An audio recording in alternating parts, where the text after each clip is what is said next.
इस वीडियो में जिस टॉपिक पे हम बात करने वाले हैं वो पैराग्राफ राइटिंग है।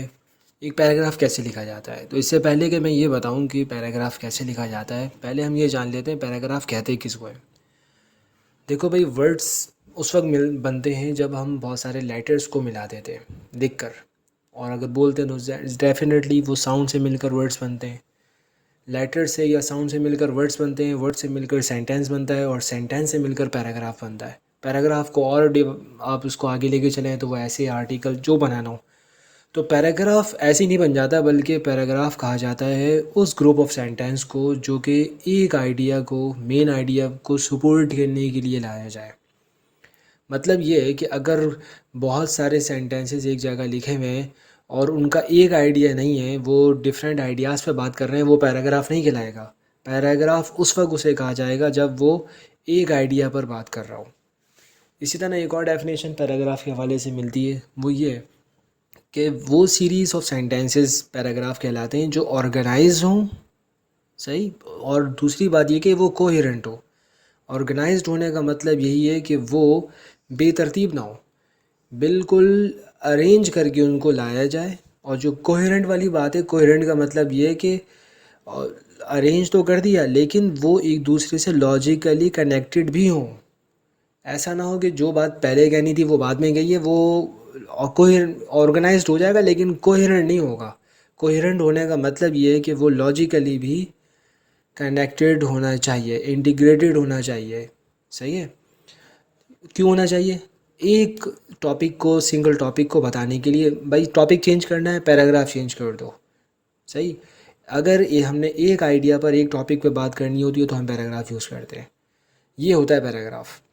अब पैराग्राफ कितना लंबा होना चाहिए तो इसके बारे में मुख्तलिफ लोग मुख्तलिफ बातें करेंगे, लेकिन बहरहाल जो सही बात है वो ये है कि भाई एट लीस्ट जो है ना, ये 100 to 200 वर्ड्स का होना चाहिए, अच्छा लगेगा। और अगर सेंटेंसेस की बात करें तो ये 5 to 6 सेंटेंसेस तक हो, इससे ज़्यादा ना हो। सही हो गया। क्योंकि इतने में हमारी बात आई जाती है। अब ये कैसे लिखते हैं, अभी उसकी बात आगे आने वाली है। वैसे तो सही बात ये है कि पैराग्राफ के अंदर हम वर्ड्स को काउंट करके, सेंटेंसेस को काउंट कर करके ना लिखें तो बेहतर है, क्योंकि ये बेसिकली आइडिया पे बात करता है। तो पैराग्राफ के अंदर जो अहम चीज़ है वो आइडिया है। उसको आइडिया के अकॉर्डिंग देखना चाहिए। एक आइडिया पूरा हो गया, दूसरे आइडिया पर बात करनी, मतलब दूसरा टॉपिक बदल रहा है, पैराग्राफ चेंज कर दो। अब पैराग्राफ के अंदर हम जब देखते हैं कि ये बनता कैसे है, तो देखें इसके अंदर ये तीन चीज़ें बेसिकली हमें नज़र आती हैं। टॉपिक सेंटेंस होता है, सपोर्टिंग डिटेल्स होती हैं और कंक्लूडिंग सेंटेंस होता है। अब ये क्या होता है, हम अब बात करने वाले हैं पैराग्राफ पर कि पैराग्राफ लिखा कैसे जाता है। तो पैराग्राफ की जो तीन पार्ट्स जिसका भी मैंने आपसे जिक्र किया वो हैं क्या। देखो, पहली चीज़ जिसको हम टॉपिक सेंटेंस कहते हैं, असल में फर्स्ट सेंटेंस होता है वो पैराग्राफ का। यूँ समझो, अगर तुम कोई किताब उठाना चाहते हो पढ़ने के लिए, तुम्हें कैसे पता चलेगा कि इसका टॉपिक क्या है? उसके टाइटल को देख के पता चलेगा। तो पैराग्राफ में जो फर्स्ट सेंटेंस होता है वो गोया कि एक टाइटल होता है। मतलब ये है कि उसको पढ़कर पता चल जाता है आगे क्या बात आने वाली है। सही है। यही मेन आइडिया के बारे में बता देता है कि मेन आइडिया यही है। तो इन शॉर्ट ये है कि आपने टॉपिक सेंटेंस ऐसा बनाना है, यानी फर्स्ट सेंटेंस ऐसा बनाना है कि बंदे को पता चल रहा है आगे ये बातें होंगी। इसके बाद सपोर्टिंग डिटेल्स आ जाती हैं। अब ये एक सेंटेंस की बात तो होती नहीं है, इसके अंदर मुख्तलिफ चीज़ें होती हैं और जो कि टॉपिक पर डिपेंड करती है। अब इसमें क्या क्या आ सकता है भाई, इसमें फैक्ट्स एंड फिगर की बात आप कर सकते हैं। ज़ाहिर है कि जो आपने टॉपिक यहाँ जिक्र किया है ये एक तरह से दावा हो जाएगा। आप ये कह देते हैं, फ़र्ज़ कर लें, मैं आपको एक एग्ज़ाम्पल भी साथ दिखा देता हूँ। ये जो फर्स्ट सेंटेंस नज़र आ रहा है आपको, Turkey is the one of the best countries in the world to live. अब ये जो सेंटेंस है ये टॉपिक सेंटेंस है, एक तरह से हमारा दावा है। हम ये कह रहे हैं कि वो बेहतरीन जगहों में से, बेहतरीन ममालिक में से एक बेहतर मुल्क, शानदार मुल्क, बेहतरीन मुल्क है रहने के लिए। अब ये बात हमने दावा कर दिया। इस बात को साबित करना है कि कैसे, ये जो कैसे वाली बातें हैं ना, यही सपोर्टिंग डिटेल्स कहलाती है। मतलब आपके टॉपिक सेंटेंस को, आपके दावे को सपोर्ट करने के लिए जो बातें लाई जाती हैं। तो सपोर्टिंग डिटेल्स एक्सप्लेन करती हैं आपके टॉपिक सेंटेंस को कैसे, फैक्ट्स के साथ, स्टैटिक्स बता कर कि भाई ये जो बात मैंने की है वो क्यों है। एग्जाम्पल्स देकर भी आप उस चीज़ को साबित करते हैं। राइटर यहाँ पर अपना एक्सपीरियंस भी बता सकता है। अगर वो किसी चीज़ के बारे में कहता है ये सही है या हमें ये करना चाहिए, तो क्यों, क्यों का जवाब है ये सपोर्टिंग डिटेल्स। सही है। इसमें एनालिसिस भी आ सकता है।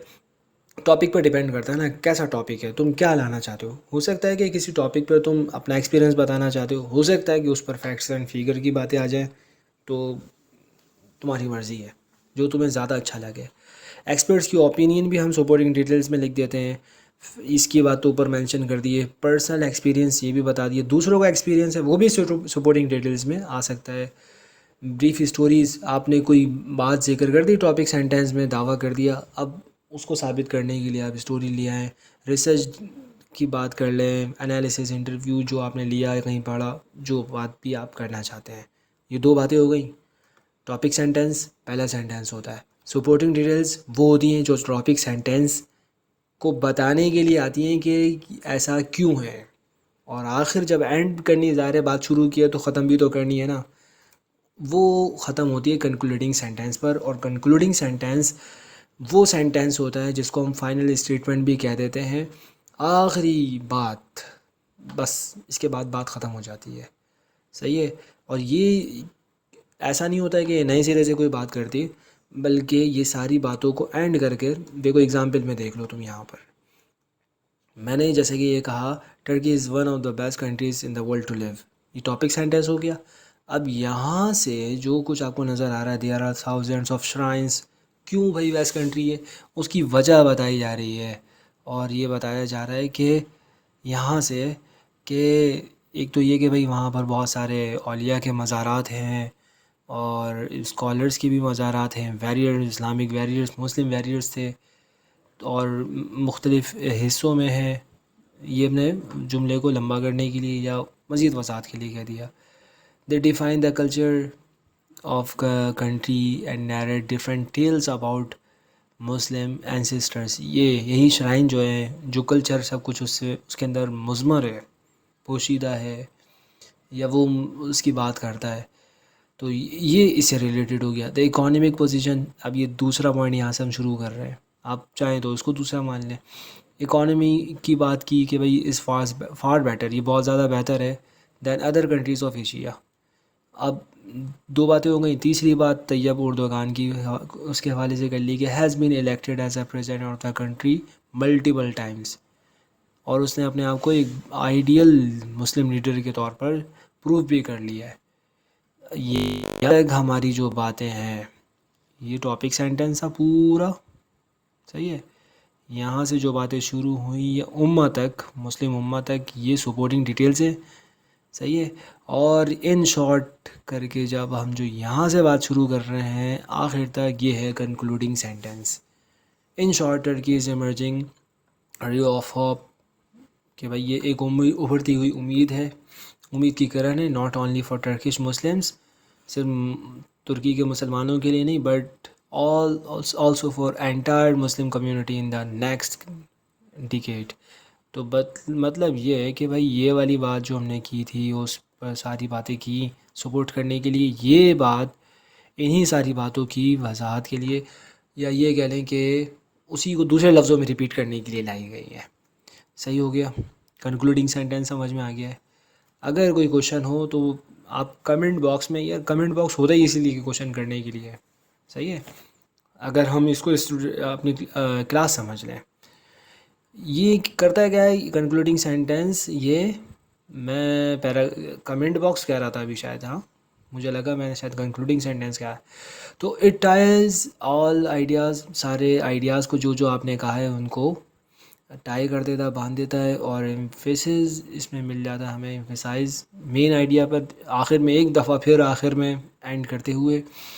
और the writer usually restates their topic sentence और summarise the main points of the paragraph.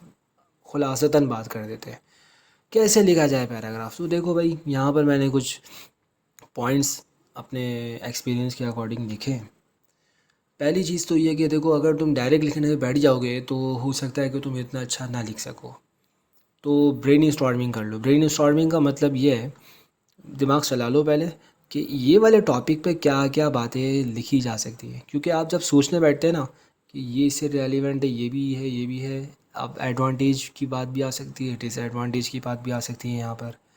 हो सकता है कि अगर आप मौसमों की बात कर रहे हैं तो आप उसमें दिन और रात की बात भी कर लें, उसमें ड्यूरेशन की बात भी कर सकते हैं कि सर्दियों की जो शामें हैं या रातें हैं वो लंबी होती हैं, और गर्मियों की कि इसके जो दिन है गर्मियों के वो लंबे होते हैं।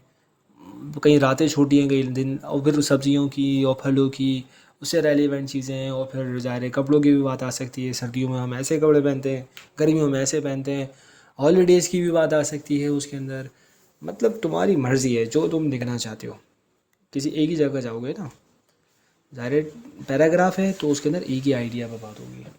तो ब्रेन स्टॉर्मिंग आपको समझ में आ गई। उसके बाद राइट एंड अनऑर्गेनाइज आइडियाज़, जैसे जैसे जहन में आ रहे हैं ना, कोई मसला नहीं है। जो बात पहले लिखनी थी वो बाद में याद आ रही है, कोई इशू नहीं है। पहले लिख लो एक जगह कि ये है, ये है। बाद में तुम उसको ऑर्गेनाइज़ करते रहोगे, यार ये वाली बात मैं पहले जिक्र कर दूंगा, फिर उसके बाद ये वाली बात बेहतर लगेगी, क्योंकि कोहेरेंट भी तो करना है ना। सही। What should come first.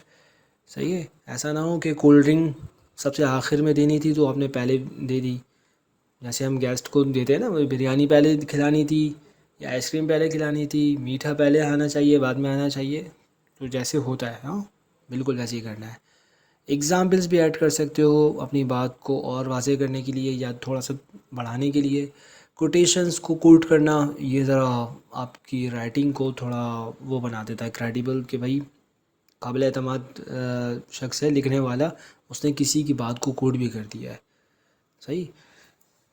तो ये एज एविडेंस हम ऐसा कर लेते हैं, एज एन, ये ज़रा प्रॉब्लम आ गई यहाँ पर, फॉर सपोर्टिंग योर आइडिया। तो भाई यही सारी चीज़ें थी। एग्ज़ाम्पल आप देख चुके हैं। नेक्स्ट वीडियो में हम जो बात करेंगे वो टाइप्स ऑफ पैराग्राफ है। यहाँ मैंने इसलिए नहीं छेड़ा क्योंकि वो काफ़ी लंबी हो जाती है बात, और मैं सिर्फ ये नहीं बताऊँगा कि ये वाले जो पैराग्राफ हैं क्यों यूज़ होते हैं, साथ एग्ज़ाम्पल भी बताना चाहता हूँ, इसलिए नेक्स्ट वीडियो में भाई।